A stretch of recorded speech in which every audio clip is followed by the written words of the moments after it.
Many of us are fascinated with the idea of making alien contact, perhaps if only to feel less alone in the vastness of space. But there are those among us who know the truth, that we are not alone, though I am sure they wish we were. Join me in exploring 5 stories of alien encounters of the not-so-pleasant kind. The Top Files.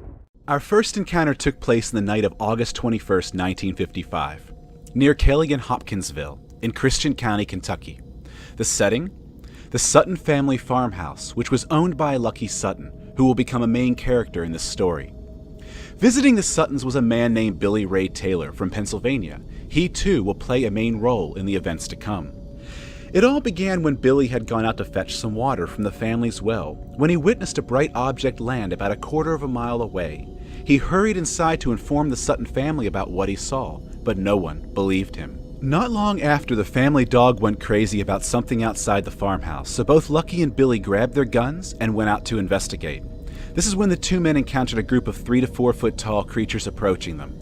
These creatures were described as being green, having large eyes, a long thin mouth, large ears, thin short legs, and hands ending in claws. Both men began firing into the creatures immediately. The creatures did a sort of backflip to the ground and then got up and ran off into the woods. At this point, Lucky and Billy retreated into the house, but no sooner than they did, one of the creatures peered into their window. One of the men immediately shot at it, blasting a hole right through the screen. However, upon going outside to inspect, there was no body and no blood. Suddenly, a clawed hand reached down from the roof and swooped at the men. In response, they fired up at the creature, which seemed to float to the ground and then hurried off. The men immediately retreated back to the house, and for several hours, the creatures tormented the family, appearing in various windows. Bullets continued to have no effect on them. Finally, the family decided to run from the house and get in their vehicles and head to the police station for assistance. It took some convincing, but the police finally escorted them back to their farm. There was no trace of the creatures, just numerous bullets and rifle holes in the windows and walls. When questioned, neighbors testified that they had heard shots being fired and saw strange lights in the sky. When the police finally left, the family returned home. The creatures also returned, once again peering through the windows. But as before, gunfire had no effect on them. This continued until daybreak. The next day, the Air Force was called in by the police to investigate, but nothing of interest was discovered. When papers printed the story, the public thought it was a hoax. But some key points make it all very interesting. 1. 7 adults had witnessed the events that night, and all of their stories matched when questioned separately. 2. The family made no money from the story and never sought publicity. 3. And then there's the question of why they would shoot holes in the walls and windows of their own home, which would require money and time to repair. What do you think of the family's story? Let me know in the comments below. Our next encounter took place 2 years after the previous story, on October 16th of 1957 in Brazil. Antônio Vilas Boas was working late on his family's farm, as he preferred to work alone in the cool of the night to avoid the scorching Brazilian sun. Around 1 a.m. a red light appeared in the night sky. As the red light began approaching Antônio, he noticed it was an oval-shaped flying craft of some sort, which then landed close by. Antônio tried to run, but was grabbed by 4 humanoids wearing helmets and a uniform, and dragged kicking and screaming into their craft. He was taken into a brightly lit room. His clothing was removed and his body was covered in a thick gel. Blood samples were taken, and then Antônio was subjected to a gas of some sort that made him violently ill. Minutes later, a nude female humanoid entered the room. She was described as having a pointed chin, cat-like eyes, long white hair, red pubic hair, and she made barking noises. This woman seduced Antônio, and they eventually had sex. When the act was finished, she looked at Antônio, smiled, pointed upward, and rubbed her stomach. He believed she was implying that she would be having their child somewhere in space. After this, Antônio was allowed to dress and was taken on a tour of the ship. He tried to steal a clock-like object as evidence of his encounter, but the escort quickly prevented this and led him off the craft, which then sped off at great speed into the distance. When Antônio checked the time, it turns out that 4 hours had passed. In the days following his experience, Antônio claimed to have suffered from nausea and weakness, as well as headaches and lesions on his skin. Upon examination, the doctor concluded that Antonio had been exposed to a large dose of radiation. Was Antonio the victim of an invasive abduction experience? Let me know what you think in the comments below. Next, we move on to a man named Jesse Long, who was first abducted at the age of 5 in 1957, the same year as the Antônio Vilas Boas encounter which I previously detailed. During his first abduction experience while living in Tennessee, Jesse claims that tall beings paralyzed him with some kind of a long rod-like device and inserted an implant into his leg, which had remained there for 34 years. It was eventually removed at the Southwest Research Institute in Texas.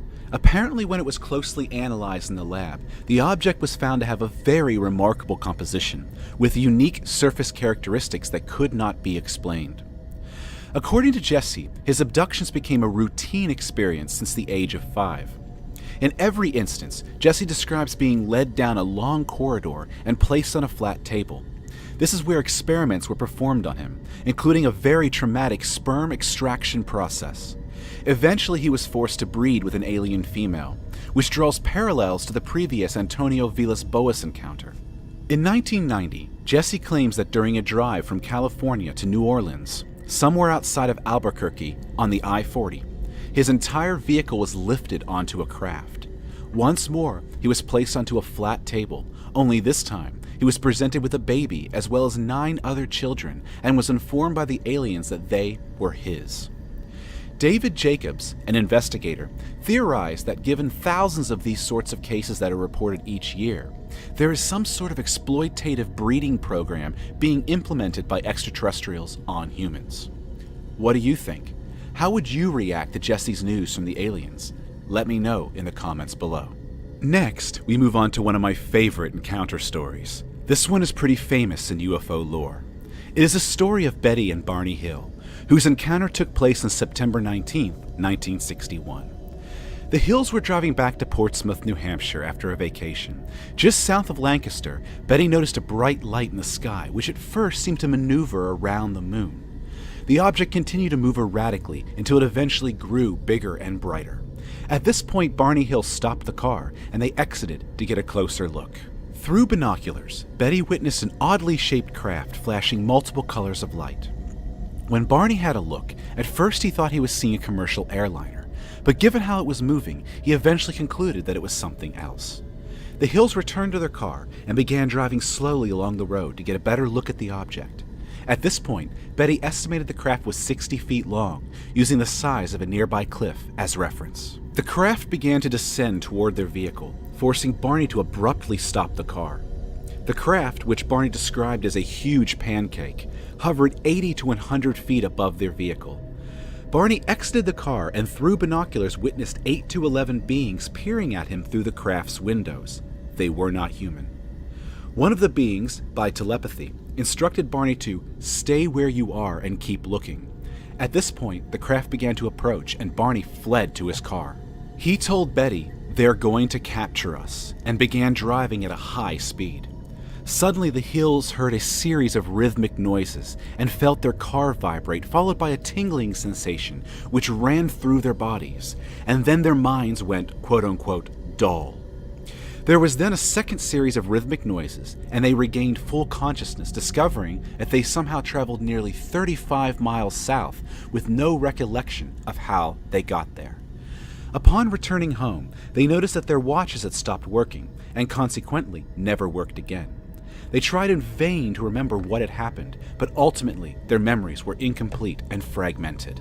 In the days ahead, Betty began experiencing vivid dreams of the encounter. She recalled examinations on board the craft, including the beings taking hair and skin samples, and one particularly painful test where a large needle was inserted into her navel.